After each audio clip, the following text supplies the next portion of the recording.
আজ আমি আপনাদের বোয়াল মাছের একটা রেসিপি করে দেখাবো। বোয়াল মাছ ভাজার একটা টেকনিক আছে, সেই টেকনিকটা আমি আপনাদের বলবো। অনেকেই হয়তো জানেন সেই টেকনিকটা, তবুও যারা জানেন না তাদের উদ্দেশ্যেই আমার এই টেকনিকটা বলা। প্রথমে গ্যাস জ্বালিয়ে কড়া বসিয়ে তাতে তেল দিয়ে তেলটাকে প্রচণ্ড পরিমাণে গরম করে নিতে হবে এবং চারদিকে ছড়িয়ে নিতে হবে, কড়ার গায়ে লাগিয়ে নিতে হবে। কড়ার গায়ে লাগিয়ে নিয়ে তারপরে যখন বোয়াল মাছটা দেবেন না, তার আধ ঘন্টা আগে বোয়াল মাছটা তেল, নুন, সর্ষের তেল, নুন, হলুদ মাখিয়ে রেখে দেবেন। আর বোয়াল মাছটা যখন ছাড়বেন তেলে, তখন গ্যাসটাকে একদম সিম করে দিয়ে তেলটাকে একটু ঠান্ডা করে নেবেন, কড়াটাকেও একটু ঠান্ডা করে দেবেন। তাহলে দেখবেন বোয়াল মাছটা আর ফটাস ফটাস করে ফাটবে না, খুব কম ফাটবে, আর আপনাদের ফোসকাও পড়বে না। এই দেখুন আমার বোয়াল মাছটা ভাজা হয়ে গেছে, কিন্তু সেরকম কিচ্ছু ফাটেনি। একদম মানে পুরো বোয়াল মাছটা ভাজবেন সিমে, তাহলে দেখবেন আপনাদের বোয়াল মাছ ফাটবে না, কিচ্ছু হবে না। আমার বোয়াল মাছটা ভাজা হয়ে গেল, এবারে বোয়াল মাছটা তুলে নেব। ঠিক আছে বন্ধুরা, বোয়াল মাছটা তুলে নিয়ে এবারে ওই বোয়াল মাছের তেলের মধ্যেই কীভাবে কম তেল মশলা দিয়ে রান্না করা যায় সেটাই আমি বলবো। দেখুন কয়টুকুনি তেল আছে, একটুখানি তেল আছে, বেশি তেলও নেই। ওতে পাঁচফোড়ন দেওয়া হলো। পাঁচফোড়ন দিয়ে তারপরে আমি একটুখানি ওর মধ্যে হিং দেবো। পাঁচফোড়নটা একটু ভাজা ভাজা হয়ে আসলে তার মধ্যে আমি একটুখানি হিং দেবো। হিং দিলে না বোয়াল মাছের গন্ধটা, টেস্টটা পাল্টে যায়, রান্নার টেস্টটাই পাল্টে যায়।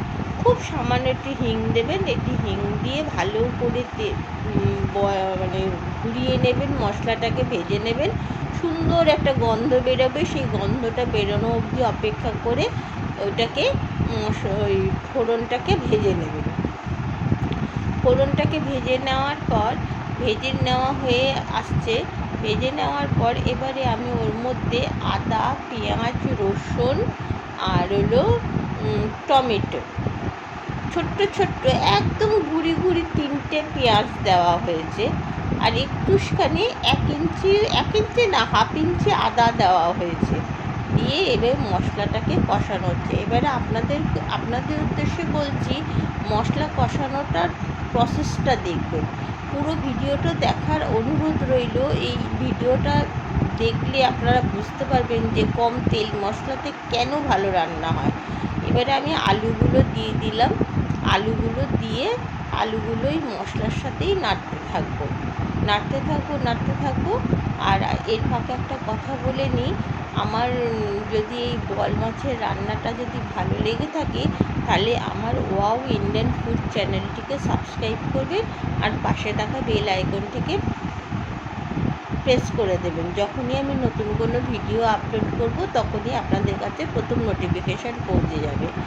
আর লাইক কমেন্ট করতে ভুলবেন না, আর বন্ধুবান্ধবদের মধ্যে ভিডিওটা শেয়ার করে দেবেন। কেমন বন্ধুরা? এর ফাঁকে আমি নুন, হলুদ আর চিনি দিয়ে দিয়েছি। চিনিটা আগে দেওয়ার একটা কারণ হলো, এটাও একটা টিপস। এই টিপসটা আপনারা সবসময় ফলো করবেন, দেখবেন আপনাদের শুকনো লঙ্কা বা কাশ্মীরি মির্চের দরকার হবে না। এই যে চিনিটা আগে দিয়ে দিলাম, এই তেলের সাথে না চিনিটা ভাজতে এই মশলা কষানোর সাথে ভাজতে না ক্যারামাইল হয়ে যাবে। ক্যারামাইলাইজ হয়ে যাওয়ার জন্য না তরকারিটা না লালচে ভাব এসে যাবে। এটাও একটা টিপস। একটুখানি আগে দিয়ে দেবেন চিনিটা দিয়ে দিলে দেখবেন তরকারিটা লাল টুকটুকে হয়ে যাবে।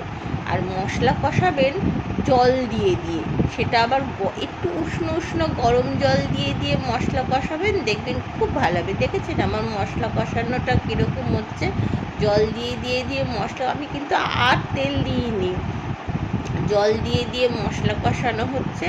এই লাল হয়ে যাচ্ছে, আস্তে লাল হয়ে যাচ্ছে। যতক্ষণ না তেল ছেড়ে বেরোবে ততক্ষণ আমি কিন্তু জল দেবো না, মানে পুরো তরকারির জলটা দেবো না। এরকম জল মাঝে মাঝে উষ্ণ গরম জল দিয়ে মশলা কষাবে। এটাও একটা টিপস, উষ্ণ গরম জল দিয়ে যদি তরকারি কষানো হয় না, তাহলে না তরকারি খুব সুন্দর হয়। এই দেখুন আমি আবার জল দিলাম, আবার জল দিয়ে দিয়ে দিয়ে দিয়ে কষাচ্ছি। আমি কিন্তু খুব অল্প তেল দিয়েছি, দেখেছেন তো মাছ ভাজার পর কয়টুকুনি তেল ছিল, সেইটুকুনি তেল দিয়েই কিন্তু মশলাটাকে কষানো হচ্ছে। কষাতে কষাতে দেখুন কীরকমভাবে কষাচ্ছে, ঘুরিয়ে ঘুরিয়ে রাউন্ড ওয়াইজ ঘোরাচ্ছে, একই দিকে ঘোরাচ্ছে, বা মানে একবার ডান দিকে ঘোরানো একবার বাঁ দিকে ঘোরানো, এগুলো কিচ্ছু করছে না। এটাও একটা কিন্তু টিপস, এই সবসময় একই দিকে আপনারা ঘোরাবেন, যেদিকে করুন না কেন। আর চারদিকে যে তেল ছিটে ছিটে লাগছে না কড়ার মধ্যে, ক্রমশ মশলাটা কষে আসছে, চারদিকে যে তেলটা ছিটে ছিটে লাগছে সেই তেলটাও নিয়ে নিচ্ছে, মানে নিয়ে নিচ্ছি আর কি। নিয়ে মশলাটাকে ভালো করে কষানো হচ্ছে, আলু আর ওই আদা পেঁয়াজ রসুন দিয়ে মশলাটাকে কষানো হচ্ছে। এই আমার প্রায় মশলা কষানো হয়ে গেছে বলে একটুখানি বেশি জল দিয়ে ওই তেলটাকে পুরোটা নেওয়ার জন্য জল দিয়ে দিলাম। এইবারে পুরো তরকারির জলটা দিয়ে দিলাম, যতটুকুনি তরকারি হবে। তরকারিটা আমি যেরকম করতে চাই, একটু মাখো মাখো করতে চাই।